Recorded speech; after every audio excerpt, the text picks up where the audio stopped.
खबर मेरठ से है, जहां पल्लवपुरम 28 जून 2026 वर्ल्ड ऑफ स्पोर्ट्स की आज पल्लवपुरम में हुई जनरल बॉडी मीटिंग में नई राष्ट्रीय कार्यकारिणी का औपचारिक गठन किया गया और 12 राज्यों के लिए कोऑर्डिनेटरों की नियुक्ति की घोषणा करी गई। बैठक में सदस्य, प्रदेश और जिला प्रतिनिधि और विशिष्ट अतिथि उपस्थित रहे। उद्देश्य संगठन की रणनीति को स्पष्ट करना, कार्यकारिणी का पुनर्गठन और राज्य स्तरीय समन्वय मजबूत करना था। मुख्य बिंदु नई कार्यकारिणी गठित अनुभवशील और युवा नेताओं का संतुलित समावेश पर। दुनिया में काम कर रहा हूँ और मेरी शुरुआत हिंदी मीडियम से हुई थी, तो मैं हिंदी मीडियम से फिर CBSE जुड़ा, उसके बाद स्पोर्ट्स की काफ़ी फेडरेशन से जुड़ा और अब आके आपके सामने वर्ल्ड ऑफ स्पोर्ट्स में सभी ने मिलकर जो हमारी कोर कमेटी है, इन्होंने एक जिम्मेवारी दी है कि जनरल सेक्रेटरी की पोस्ट पे मैं हूँ, महासचिव के रूप में, तो मैं संस्था को संभाल रहा हूँ। सर, आज आपने क्या प्रोग्राम किया है, इसका क्या उद्देश्य पूरा बताएंगे? जी, ये आज हमारा एक नेशनल बॉडी की एक मीटिंग थी हमारी, और क्योंकि नेशनल लेवल पे इसको हमें लेके जाना है। अभी तक हमारी 5 साल से संस्था चल रही है, जिसके संस्थापक हमारे सागर भाई हैं। 5 साल पहले इन्होंने इसको इस्टेब्लिश किया था। तो आज हम इसको लेके चलें कि हमने नेशनल लेवल पे सब लोगों को बुलाया, जितने भी स्पोर्ट्स की दुनिया से हैं, अलग अलग फील्ड के हैं, क्रिकेट है, एथलेटिक है, volleyball, boxing, football, weight lifting, ये सब हैं। तो सबको बुला के हमने मीटिंग ली और हमारी जो कार्यकारिणी की बैठक है उसमें हमने कुछ पद घोषित किए हैं, जिम्मेवारी दी है। उन लोगों को नेशनल लेवल पे वर्क करने के लिए बोला गया कि आप इसे वर्क करिएगा और आगे की जो जितनी भी भूमिका होगी वो इन सब टीम को मिलके बनानी है, उसके लिए एक बैठक किया गया। मोटिव क्या है आपकी संस्था का? मोटिव है कि आपने देखा होगा कि अभी जो गवर्नमेंट हमारी इस समय नेशनल लेवल पे है या स्टेट लेवल पे है, उनका काम है कि खेलो और स्वस्थ रहो, इस तरीके से। तो हमारा मोटिव है कि हम सबसे छोटे छोटे परिवार के बच्चे को आगे बढ़ाना चाहते हैं। कुछ लोग ऐसे हैं बच्चे जिनको प्लेस ही नहीं मिलता, प्लेटफॉर्म नहीं मिलता है, और हमारा मानना है कि उनको प्लेटफॉर्म मिले और हम उन्हें आगे लेके जाएं। और देखो, आपने सुना भी होगा कि मन रहता है कि कई बार मेरी अपनी खुद की नेचर ऐसी है कि जिसको कहीं से कुछ नहीं मिलता है उसे हम देंगे। अगर किसी को थोड़ा सा भी ज़रूरत है कहीं आगे बढ़ने की, तो फंडिंग कराने की बात है, खिलाने की बात है, सपोर्ट करने की बात है, आगे ले जाना है। वो पूरी टीम हमारी बैठी है, वो सब लोग मिलके उसे आगे लेके जाएंगे और उस बच्चे को प्लेटफॉर्म देंगे जो उसे चाहिए, क्योंकि प्रतिभाएं हमारी गलियों में छिपी हैं और हम चाहते हैं। अभी भी आप देखिएगा कि कई बार ऐसा प्लेयर हमारा पीछे रह जाता है।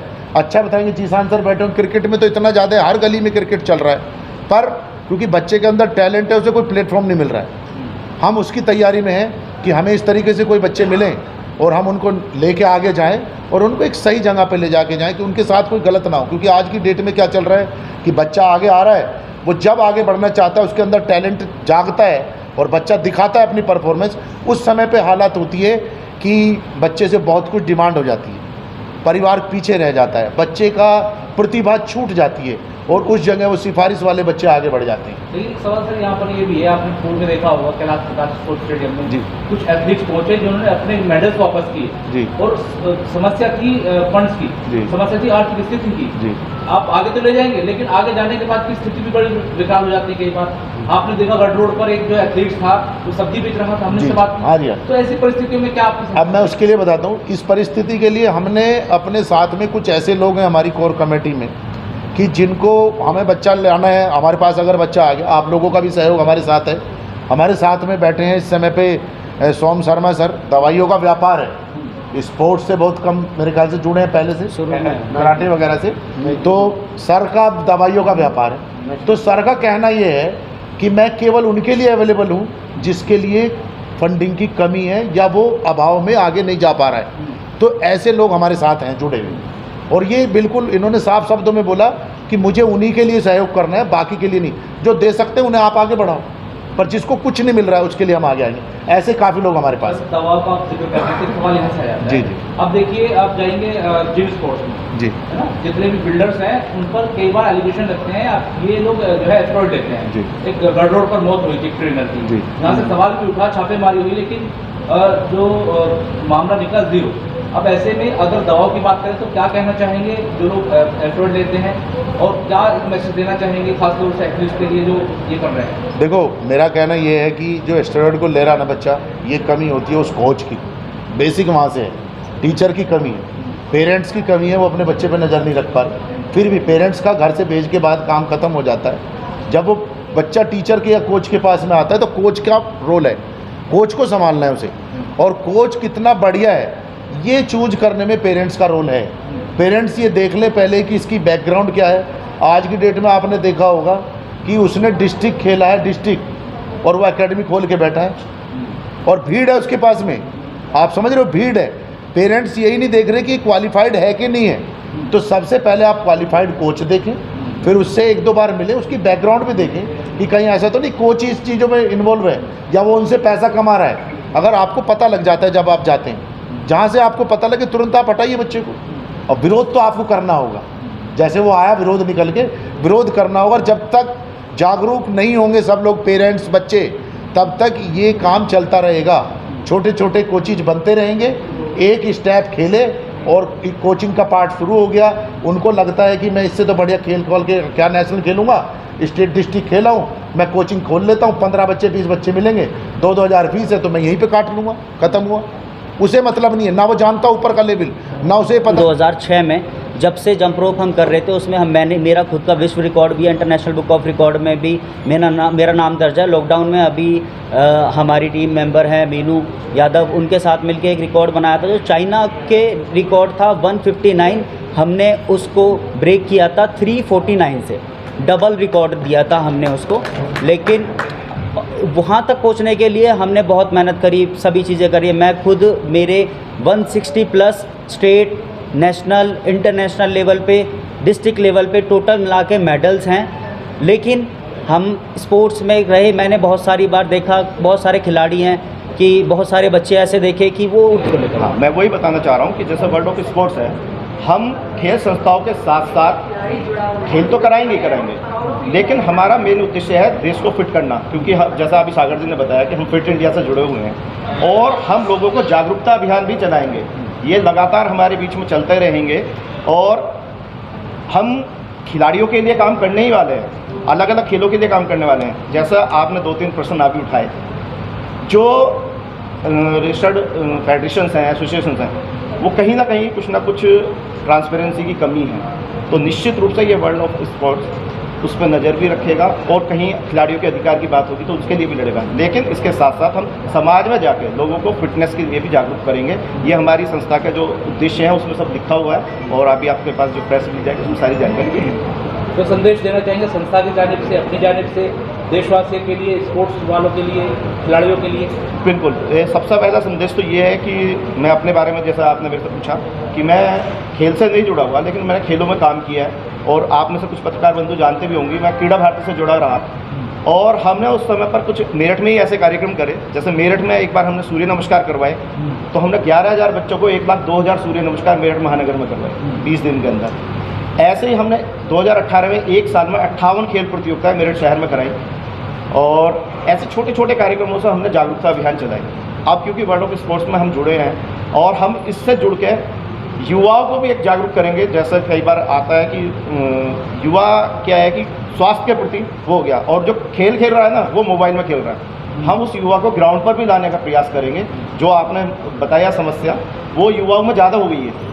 बुजुर्ग लोग तो, पुराने लोग तो फिर भी घूम रहे हैं, वो सुबह उठ रहे हैं 5 बजे, लेकिन हमारे युवा सूर्य उगता हुआ सूर्य नहीं देख रहा।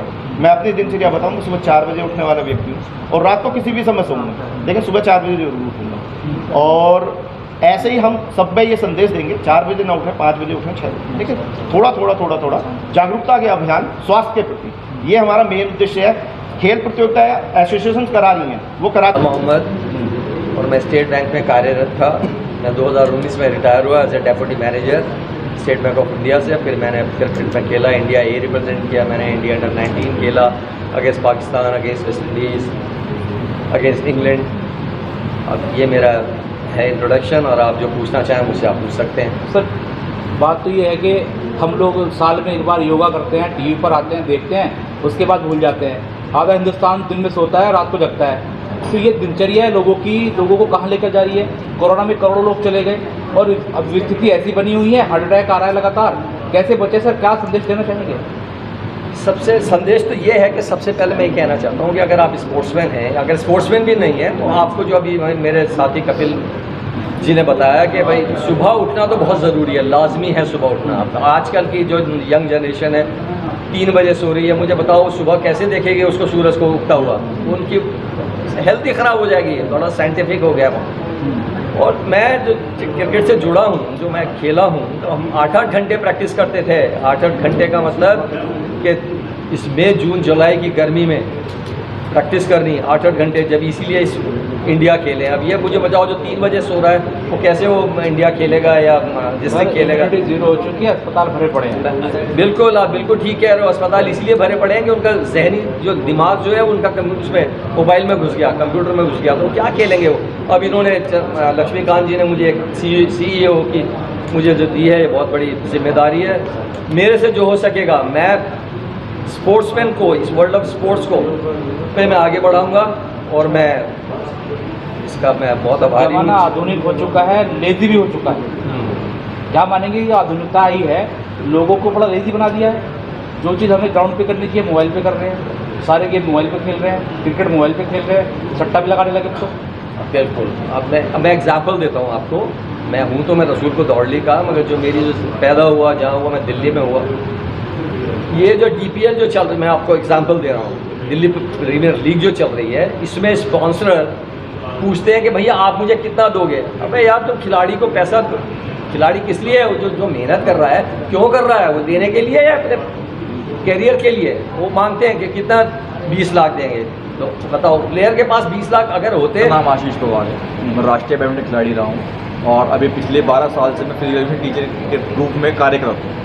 आज हमारे जो मीटिंग हुई है, ये एनुअल जनरल मीटिंग जो हुई है, इसमें साफ साफ संदेश हम ये दे रहे हैं कि हम जो प्रतिभाएं ग्रामीण क्षेत्र में छुपी हुई हैं, हम उनको निकालने का काम करें। वर्ल्ड ऑफ स्पोर्ट्स से मैं 4 साल से जुड़ी हुई हूँ। बबीता राणा मेरा नाम है और हमारा वर्ल्ड ऑफ स्पोर्ट्स यहाँ जितने भी मेरठ में स्कूल्स हैं वहाँ पे अपने इवेंट्स करा रहा है, चाहे वो रोप स्कीपिंग हो, चाहे क्रिकेट हो, वॉलीबॉल हो, फुटबॉल हो। वहाँ जब बच्चे, हम वर्ल्ड ऑफ स्पोर्ट्स का कोई भी इवेंट कराते हैं तो पेरेंट्स फिर एकेडमी ढूंढते हैं कि कहाँ है ये वर्ल्ड ऑफ स्पोर्ट्स की एकेडमी। वो हमारी एकेडमी से कांटेक्ट करते हैं, हमें टैलेंटेड बच्चे मिलते हैं जो स्पोर्ट्स में इंटरेस्ट रखते हैं अपना। तो इस तरीके से हम अपने वर्ल्ड ऑफ स्पोर्ट्स में टैलेंटेड बच्चों को लेके आ रहे हैं। जगह जगह स्कूल में हमारे इवेंट्स होते हैं। और महिलाओं से मैं कहना चाहूँगी कि फील्ड से जुड़े, और फील्ड से जुड़ेंगी तो वो बीमार नहीं रहेंगी, घर से बाहर निकलें और फील्ड जाना एक बार शुरू कर देंगी तो उनकी आधी प्रॉब्लम्स खत्म हो जाएंगी। तो देश के अंदर बेटियां बहुत नाम रोशन कर रही हैं जी। लेकिन अगर रेशो की बात करें तो रेशो बड़ा कम है पुरुषों के मुकाबले, लेकिन हर जगह आधी आबादी बराबर चल रही है। स्पोर्ट्स में इस तक क्यों डाउन जा रहा है? हम इसीलिए हर स्कूल में वर्ल्ड ऑफ स्पोर्ट्स के इवेंट करा रहे हैं। हम बेटियों को स्पेशल उनसे बात करते हैं, आप बहुत अच्छा खेल रही हैं, आप हमारे एकेडमी से जुड़ें, वहाँ आएँ, खेलें, फिर हम उनको नेशनल लेवल, इंटरनेशनल लेवल तक लेके